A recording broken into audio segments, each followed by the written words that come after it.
କ'ଣ ପାଇଁ ଛୁଇଁବା କହ, କ'ଣ ପାଇଁ ଛୁଇଁବା? ନା ଆମେ ସତ କଥା କହିବା ପ୍ରଥମ, ନାକର ଛୁଇଁବା, ପ୍ରାଣାୟାମ କରିବା, ଆଖିରେ କ'ଣ ପାଇଁ ଭଲ କଥା ଦେଖିବା, କାନରେ ଭଲ କଥା ଶୁଣିବା, ନାଇଁ, ହାତରେ ଆମେ ଯାହା ଇନକମ୍ କରିବା ଆମେ ଦେବା, କାହାକୁ ହାତ ଉଠେଇ ମାରିବାନି ହେଲା, ଏ ହାତରେ ଖରାପ କାମ କରିବାନି, ଚୋରି କରିବାନି, ଆମେ କ'ଣ କରିବା? ଦାନ କରିବା, ବୁଝିଲ? ନାଇଁ, ତାପରେ କେଉଁଠି ଜଙ୍ଗ ସଂଯମତା, ଆମେ ହେଉଛି ଭଲ ସ୍ଥାନକୁ ଯିବା, ଏ ଗୋଡ଼ରେ ମଧ୍ୟ ଭଲ କାମ କରିବା ହେଲା। ଏ ଶରୀର କାହାର? ନା ଭଗବାନଙ୍କର ହେଲା। କାହାର? ଇଏ ଭଗବାନଙ୍କ ଶରୀର। ତାହେଲେ ଭଗବାନ ଦେଇଥିବା ଜିନିଷକୁ ଆମେ ଭଗବାନ କାମରେ ଲଗାଇବା, ଭଲ କାମରେ ଲଗାଇବା, ମନ ଦେଇ ପାଠ ପଢ଼ିବା, ଭଲ ମଣିଷ ହେବା, ଏଇ ଚିନ୍ତାଧାରା କରିବା ନା ନାହିଁ। ତୁମର ଆଜି ଜନ୍ମଦିନ, ତୁମ ନାଁ କ'ଣ କୁହ? ଜୋର କୁହ। ହଁ, ତେଣୁ ତୁମ ନାଁ ଅନୁସାରେ ଆଜି ମାନେ କେତେ ବର୍ଷ ହେଲା? ଆଜି ତୁମର 9 ବର୍ଷ ହେଲା। 9 ବର୍ଷ ହେଲା ମାନେ 9 ତୁମ ପାଖରେ ରହିଲା ନା ଗଲା କୁହ? ହଁ, 9 ଚାଲିଲା, 8 ପୁରୀ 9 ଚାଲିଲା। ତାହେଲେ କେତେ ବର୍ଷ? ଭଗବାନ ଆମକୁ କେତେ ବର୍ଷ ଦେଇଥାନ୍ତି? 120 ବର୍ଷ। ପ୍ରତ୍ୟେକ ମଣିଷଙ୍କୁ 120 ଭଗବାନ ଦେଇଥାନ୍ତି। ତା ଭିତରେ କ'ଣ ହେଲା? 120ରେ 9 ପଳେଇଲା ନା ରହିଲା?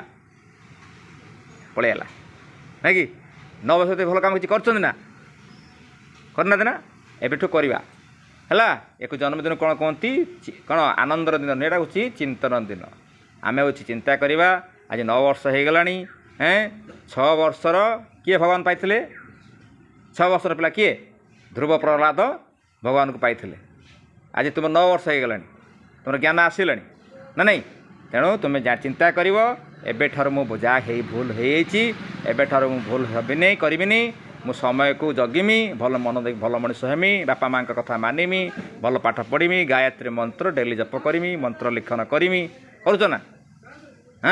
ଗାୟତ୍ରୀ ମନ୍ତ୍ର ଡେଲି ଲେଖୁଛ 7ଟି? ଏବେଠାରୁ ଆଜି 9 ବର୍ଷ ହେଇଗଲା, ଆଜିଠାରୁ ତୁମେ କ'ଣ 7 ଧାଡ଼ି ଗାୟତ୍ରୀ ମନ୍ତ୍ର ଲେଖିବ ଡେଲି, ବୁଝିଲ? ଗାୟତ୍ରୀ ମନ୍ତ୍ର ଡେଲି 7 ଧାଡ଼ି ଲେଖିଲେ ତୁମର ନିଶ୍ଚିତ ଭାବରେ ସ୍ୱଶକ୍ତି ଆସିବ, ଆଉ ଭଲ ମଣିଷ ହେବ, ଭଲ ପାଠ ହେବ ହେଲା। ବର୍ତ୍ତମାନ ଆମେ ମନ୍ତ୍ର ପଢ଼ିବି। ମନ୍ତ୍ର ସହିତ ଆମେ କ'ଣ କରିବା ନା ହେଉଛି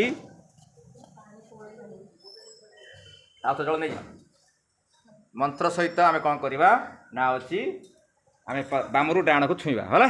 ବାମରୁ ଡାହାଣକୁ ଛୁଇଁଦେବା। ବର୍ତ୍ତମାନ ଆମେ କ'ଣ କରିବା? ଆମେ ନ୍ୟାସ କରିବା।